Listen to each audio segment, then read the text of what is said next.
মানব প্রকৌশলের এক অনন্য নিদর্শন হল চীনের মহাপ্রাচীর। এই প্রাচীর বিশ্বের সবচেয়ে দীর্ঘ মানবসৃষ্ট স্থাপনা। এই মহাপ্রাচীরের মোট দৈর্ঘ্য পৃথিবীর বিষুবরেখার দৈর্ঘ্যের অর্ধেকেরও বেশি। অতীতের এই সামরিক প্রতিরক্ষা স্থাপনা আজ বিশ্ব ঐতিহ্য ও চীনের প্রতীক হয়ে দাঁড়িয়ে আছে। আপনি জানলে অবাক হবেন, এই প্রাচীর নির্মাণে ইটের বদলে মাটি এবং সেদ্ধ চাল দিয়ে তৈরি এক ধরনের আঠার ব্যবহার করা হয়েছে। কতেকুরির এ পর্বে জানব পৃথিবীর সপ্ত আশ্চর্যের অন্যতম চীনের মহাপ্রাচীর সম্পর্কে।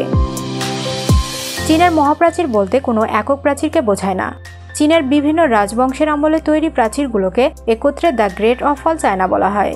মহাপ্রাচীরের সবচেয়ে প্রাচীন অংশ প্রায় 2700 বছরের পুরনো। খ্রিস্টপূর্ব 770 থেকে 276 সালের মধ্যে প্রথম এসব প্রাচীর নির্মাণ করা হয় এবং সর্বশেষে এই প্রাচীর নির্মাণের কাজ শেষ হয় 1878 সালে কিং রাজবংশের আমলে। এত বড় এক স্থাপনা তৈরি করা হয়েছিল এক গুজবের উপর ভিত্তি করে। সম্রাট কিং শি হুয়াং খ্রিস্টপূর্ব 221 সালে সমগ্র মধ্য চীন একত্রিত করে কিং সাম্রাজ্য গড়ে তোলে। কিং সাম্রাজ্য প্রতিষ্ঠার আগে থেকে চীনের বেশ কিছু ছোট ছোট রাজ্য শত্রুদের আক্রমণ প্রতিহত করতে প্রাচীর নির্মাণ করেছিল। সম্রাট কিং রাজ্য জয়ের পর এক জাদুকর তাকে বলেছিল উত্তরের যাযাবরেরা একদিন সম্রাট কিংকে ক্ষমতাচ্যুত করবে। ক্ষমতা হারানোর ভয়ে সম্রাট আশেপাশের ছোট ছোট রাজ্যের প্রাচীরগুলোর মধ্যে সংযোগ তৈরি করার আদেশ দেন।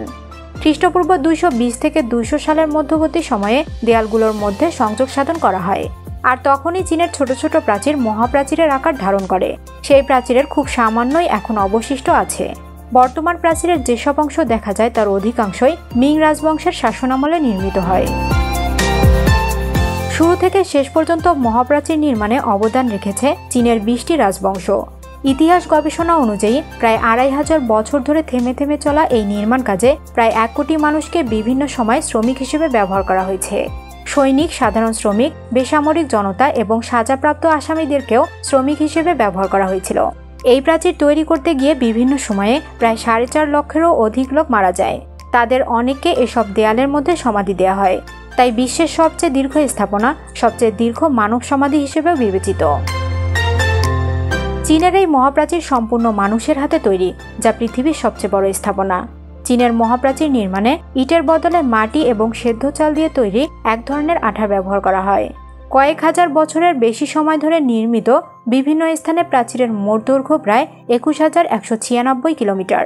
এই প্রাচীরের গড় উচ্চতা প্রায় 20 ফুট এবং সর্বোচ্চ উচ্চতা প্রায় 46 ফুট।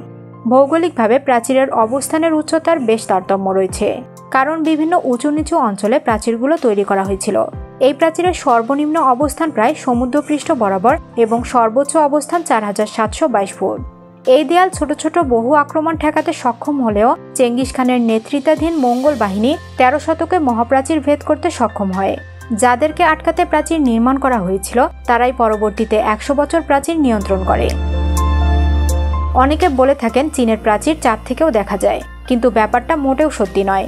এমনকি পৃথিবীর নিম্নকক্ষ থেকেও খালি চোখে এ প্রাচীর দেখা যায় না।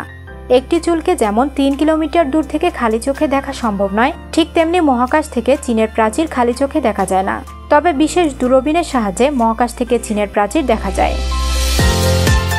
যে প্রাচীর নির্মাণ করা হয়েছিল বিদেশিদের প্রবেশ ঠেকাতে, আজকে সেই প্রাচীর অসংখ্য বিদেশিকে টেনে আনছে তার কাছে। প্রতি বছর দেশি বিদেশি প্রায় 5 কোটিরও বেশি লোক চীনের মহাপ্রাচীর ভ্রমণ করতে আসে। চীনের মহাপ্রাচীরের সবচেয়ে জনপ্রিয় অংশের নাম বার্ডালিং। বেইজিং থেকে 70 কিলোমিটার উত্তর পশ্চিমে অবস্থিত বার্ডালিং প্রাচীর এখন পর্যন্ত সর্বোচ্চ মানের সংরক্ষিত রয়েছে। মুঘল আমলে নির্মিত পৃথিবীর অন্যতম বিস্ময়কর স্থাপনা তাজমহল। সম্রাজ্ঞী তাজমহলের স্মৃতির প্রতি গভীর ভালোবাসা জানাতে তাজমহল তৈরি করেছিল সম্রাট শাহজাহান। সেই অনন্য কীর্তি তাজমহল আজও বিশ্ববাসীর কাছে এক অপার বিস্ময়ের নাম। পৃথিবীর সপ্ত আশ্চর্যের অন্যতম তাজমহল সম্পর্কে জানতে কতেকুরি সাবস্ক্রাইব করে পাশে থাকা বেল আইকনটিতে ক্লিক করুন। এই ভিডিওটি ভালো লাগলে লাইক করুন এবং বেশি বেশি করে শেয়ার করুন।